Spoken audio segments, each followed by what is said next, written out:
¿Cuándo fue la última vez que alguien memorizó un número de teléfono completo o se sentó a escuchar un disco musical de principio a fin sin saltar ninguna canción? Hoy en Hablemos de Datos vamos a relajarnos un poco y hablar sobre los 14 hábitos que se han perdido en nuestra vida cotidiana. Recuerda que puedes unirte a nuestra comunidad en WhatsApp para mantenerte actualizado sobre nuestras emisiones. El link está en la descripción. Saludos a todos y bienvenidos a Hablemos de Datos, el podcast donde exploramos números, cifras y las estadísticas que moldean el mundo que nos rodea. Y fíjate, la exploración de hoy tiene una naturaleza, digamos, muy particular. Quienes suelen acompañarnos saben que acostumbramos diseccionar reportes súper densos o, ya sabes, papers académicos larguísimos. Sí, de esos que traen 300 páginas de pura estadística dura. Exactamente. Sin embargo, nuestra fuente de hoy es, en esencia, una recopilación visual.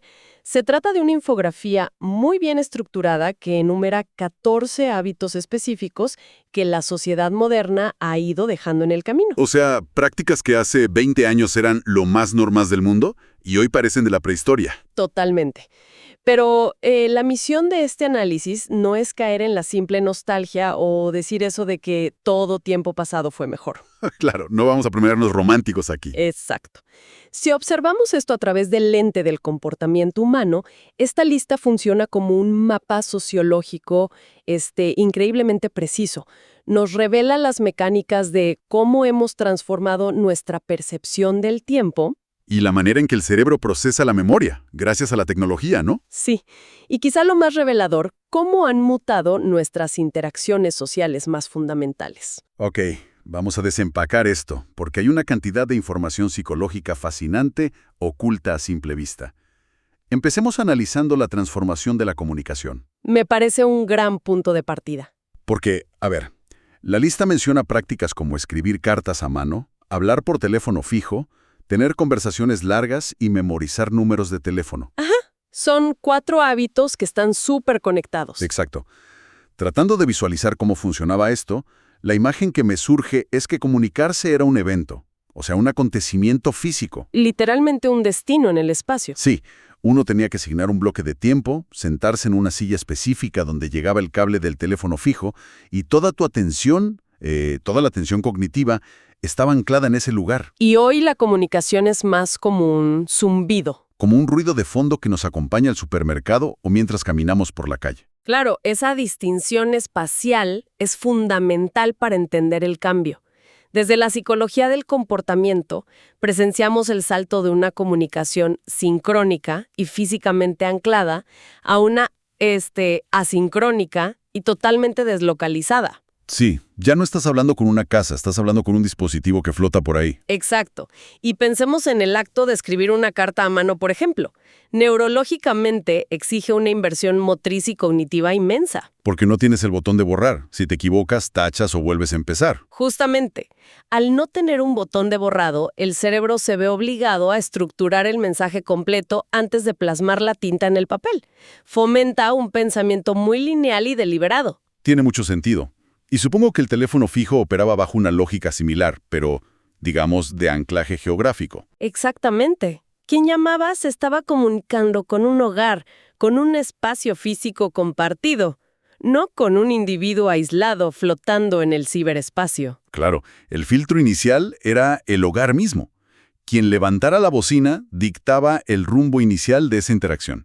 Era como pasar por una aduana familiar. Totalmente. Tenías que saludar a la mamá o al hermano antes de que te pasaran a la persona. Pero a ver, quiero poner sobre la mesa una duda respecto a otro punto de la lista.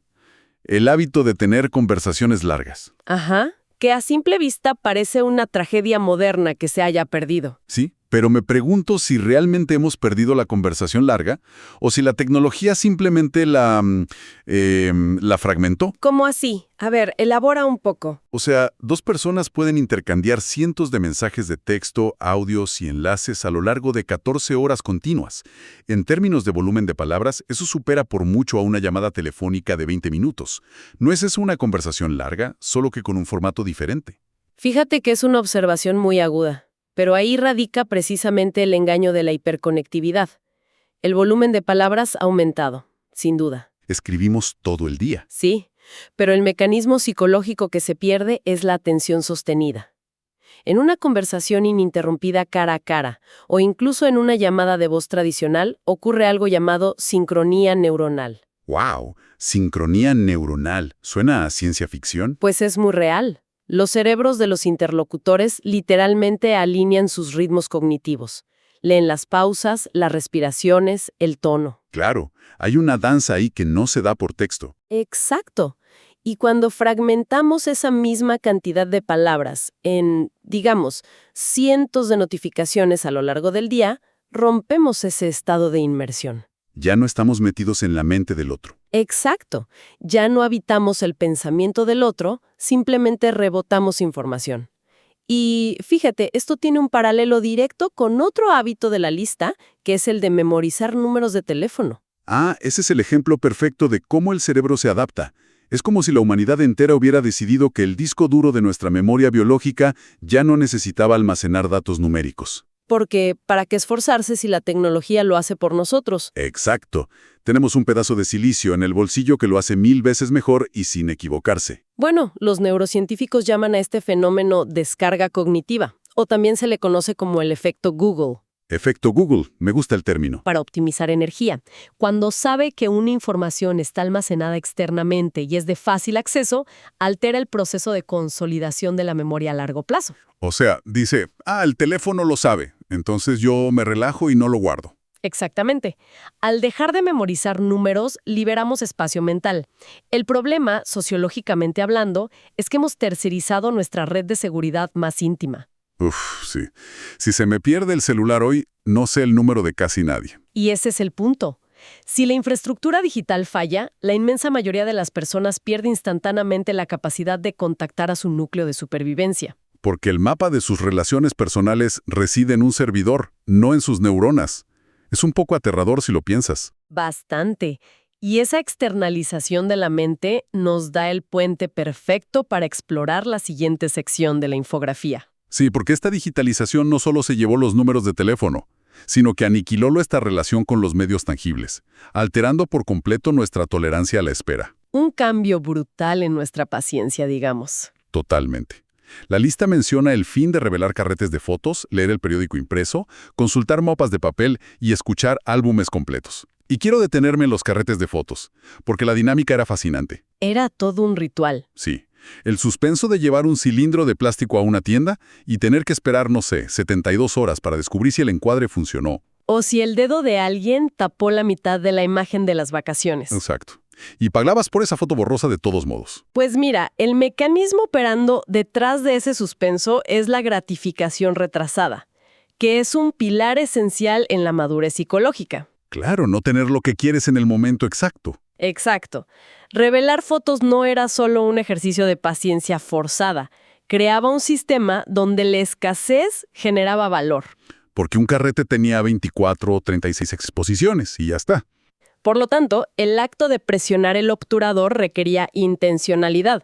Hacías un análisis rápido de si el momento realmente merecía ser capturado o no. Hoy en día, la economía digital ha reducido el costo marginal de una fotografía a cero. Tomas 100 fotos del mismo plato de comida y no te cuesta nada. Y eso provoca una hiperproducción de imágenes. Curiosamente, al documentarlo absolutamente todo de forma instantánea, la psicología sugiere que se produce un efecto de desensibilización. O sea, nos deja de importar porque hay demasiadas. Ajá. Las fotografías pierden su capacidad de actuar como anclas emocionales fuertes porque están sepultadas bajo miles de imágenes totalmente irrelevantes en una galería infinita. Y esa misma fricción que desapareció de la fotografía, siento que también desapareció de la navegación espacial. Pensemos en el mapa de papel, que es otro punto de la lista. Uy, abrir uno de esos en el auto era toda una odisea. Sí, desplegar uno de esos mapas gigantes sobre el capó del auto o en la mesa de la cocina no era solo buscar una dirección, era un ejercicio de orientación espacial, geométrica. Tenías que ubicarte tú mismo primero. Exacto. Exigía construir un modelo mental del terreno, saber dónde estaba el norte y conectar calles en la mente. El GPS actual fomenta una navegación completamente egocéntrica. Totalmente. El mundo gira a tu alrededor, en esa pantallita. Convertirnos en meros ejecutores de un algoritmo. Y fíjate que el impacto de los algoritmos se vuelve aún más evidente cuando observamos los hábitos de escuchar álbumes completos o leer el periódico impreso. Que son dos prácticas que también requieren sentarse y poner atención. Ambas tienen en común algo fundamental. Exigen un entorno de concentración única, el famoso single tasking. Que hoy en día casi nadie hace. Leer un periódico físico te obliga a usar ambas manos, restringe tu campo visual y sumerge al lector en una jerarquía de información estructurada por un editor humano. No estás viendo notificaciones saltar en la esquina de la página. Exacto. Y de manera similar, escuchar un álbum musical de principio a fin es aceptar el ritmo narrativo y emocional que un artista diseñó cuidadosamente. Escuchar un álbum completo solía ser un compromiso con el artista. Hoy el algoritmo decide qué canción sigue, Y te pone lo que sabe que te va a dar dopamina inmediata. lo cual contrasta dramáticamente con la forma en que consumimos medios hoy. Al dejar atrás el disco completo, pareciera que hemos condicionado al cerebro a buscar el pico de dopamina constante. Sí, si la canción no engancha en los primeros 10 segundos, adiós. Si no tiene un gancho explosivo, la saltamos. Hemos perdido la capacidad de tolerar la introducción lenta, el desarrollo de la obra. Exactamente, el entorno digital fomenta una mentalidad de consumo muy fragmentado, al dividir la música en listas de reproducción generadas automáticamente y las noticias en titulares aislados que desaparecen al deslizar el dedo. Ese famoso scroll infinito. Ajá, reconfiguramos los circuitos de recompensa del cerebro. El sistema nervioso se acostumbra a buscar estímulos cortos y constantes. Lo cual nos hace súper impacientes. La eficiencia algorítmica es indudable. Optimiza qué tan rápido encontramos algo que nos gusta. Pero el costo oculto es una severa erosión en la capacidad de mantener la atención profunda y sostener el interés ante la mínima señal de aburrimiento. Y esa incapacidad de sostener la atención profunda no se queda aislada en los auriculares o en el sillón de la casa. Ese deterioro individual se derrama hacia afuera. Afecta a los que nos rodean.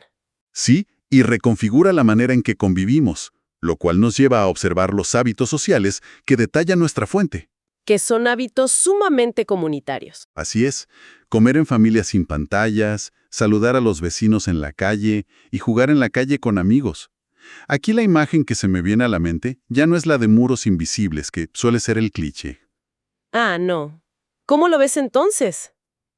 Pienso en la mesa de comedor o en la calle como espacios que antes funcionaban como centros de sincronización y que ahora parecen áreas de coworking silencioso. Qué buena analogía. Un coworking en tu propia casa. Sí, donde cada persona habita un universo digital totalmente diferente al de la persona que tiene a medio metro de distancia. Esa metáfora del coworking de realidades aisladas describe el fenómeno a la perfección.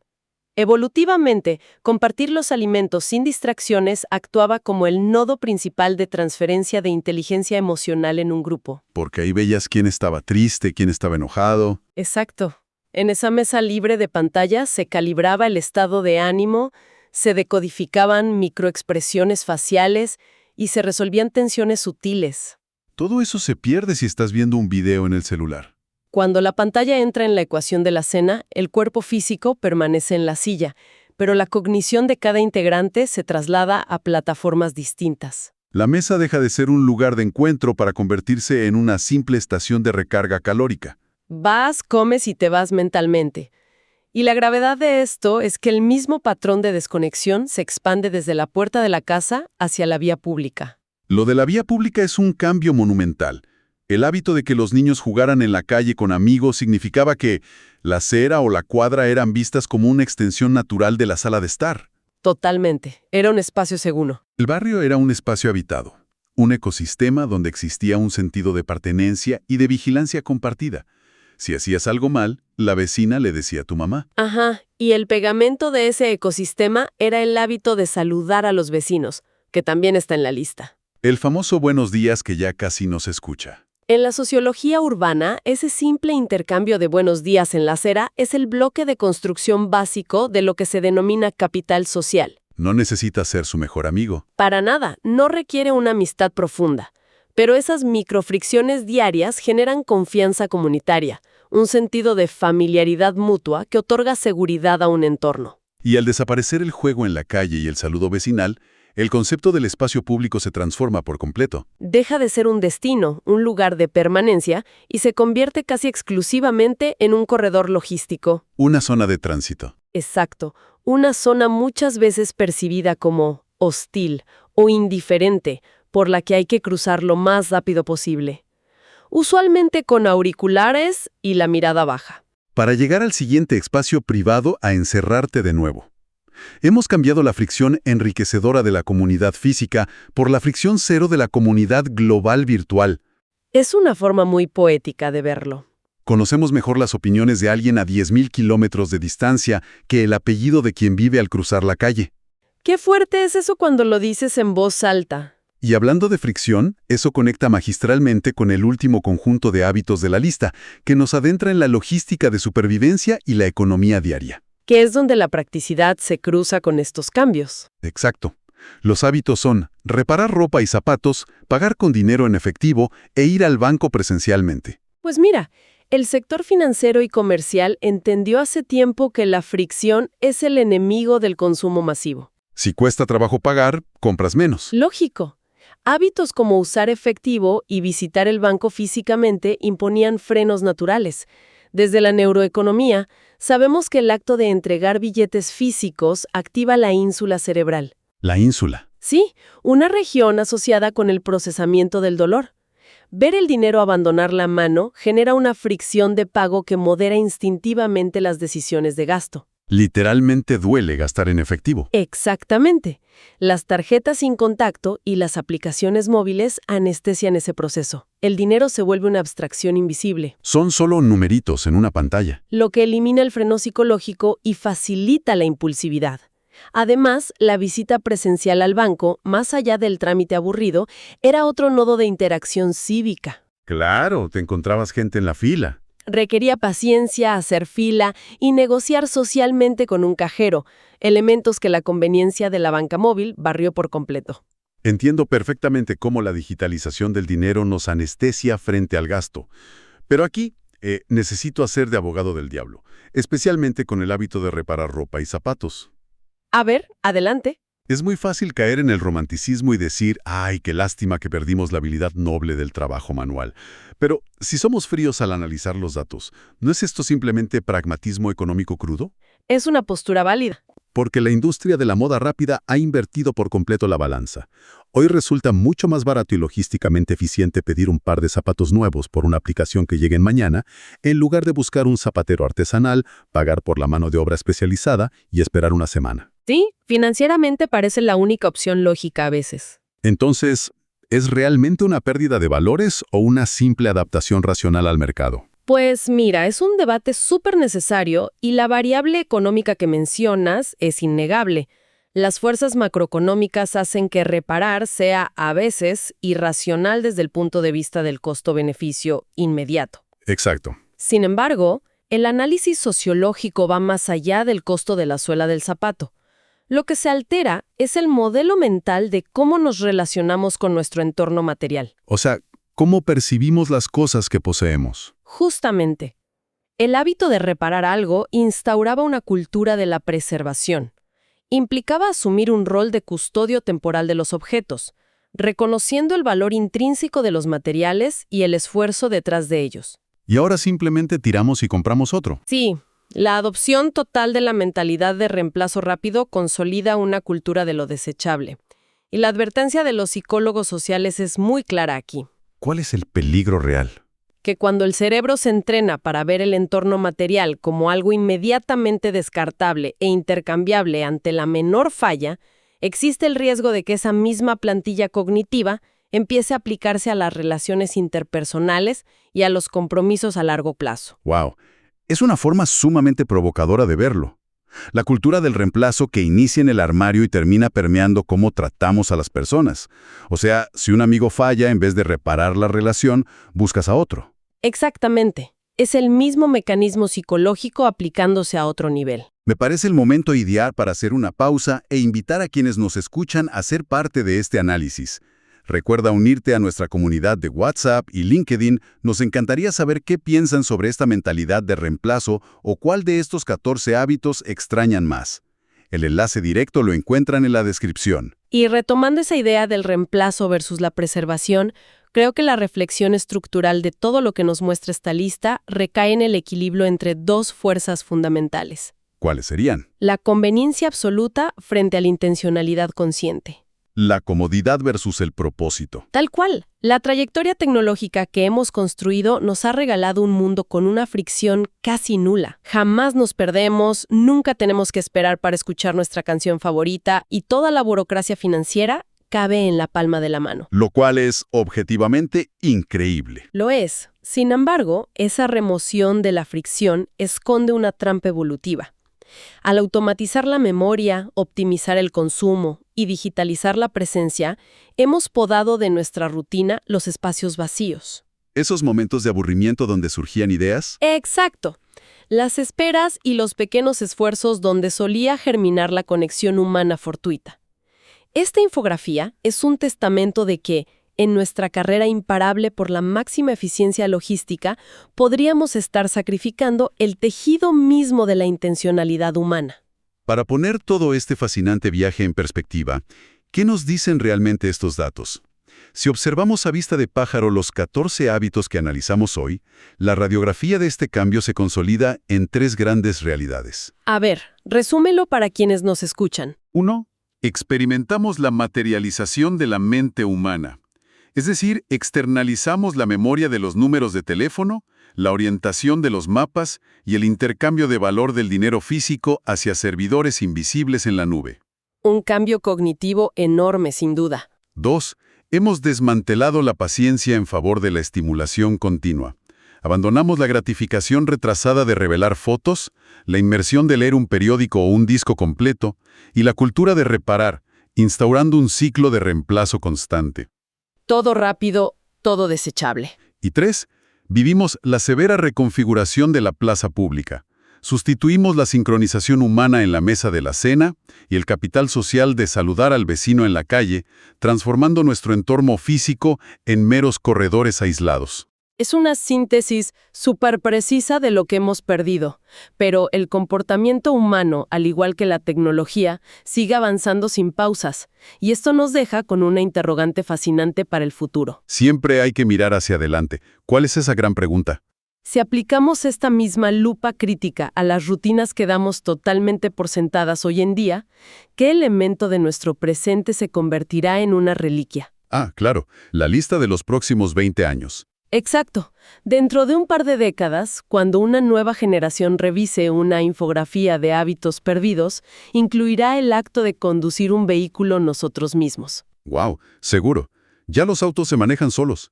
O aparecerá el esfuerzo de teclear palabras en una pantalla en lugar de dictarlas mentalmente a una interfaz neuronal. Es que suena locura, pero hace 20 años no imaginaríamos llevar el banco en el teléfono. Es un ejercicio intelectual sumamente revelador. Observar nuestra propia vida durante los próximos días y preguntarnos qué tanta intencionalidad estamos dispuestos a ceder en nombre de la próxima gran comodidad. Qué pregunta tan potente para llevarse a casa y analizar nuestras propias decisiones diarias. Si te gustó este episodio, suscríbete a nuestro canal de YouTube para no perderte los próximos. Y si quieres conversar más a fondo, únete a nuestro grupo de WhatsApp. Y pues nada, en el próximo episodio estaremos de nuevo, hablando de datos.